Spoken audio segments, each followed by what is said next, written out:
Lucas Van Vliet is here as the Saints take on the Madison Capitals in Game 3 on the road tonight. Lucas, the early goal against in Game 2, you're able to bounce back. What was the message on the bench after that? Yeah, obviously, first goal that early is not something really we wanted, but our team is really good at bouncing back, and eventually, Bear has a good penalty shot. That's something that we really need. Brought a lot of momentum to us, carrying into the second. We had a good talk in the second period, and obviously in the second, scoring 2, 3, 4, 5 on the goalie, where they eventually had to pull him.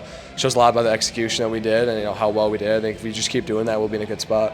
Power play got on the board 4 times in the game. What changes did you guys make that worked? I think just our pace. Obviously after the first power play in the first period, it wasn't too good of a power play. We weren't happy with ourselves, but coming in after that period, having a talk with our power play coach and switching things up, obviously, and then going out and executing where we eventually got 2, 3, 4 power play goals and, got one in the third. So I think, gained a lot of momentum for our team, but also gained a lot of momentum from our power play. I think that was a good thing for us.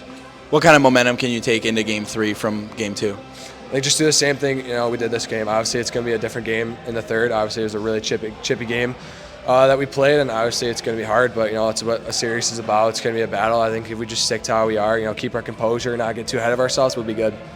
Lucas Van Vliet with 3 points in Game 2 to help the Saints tie the series, and now headed to Middleton.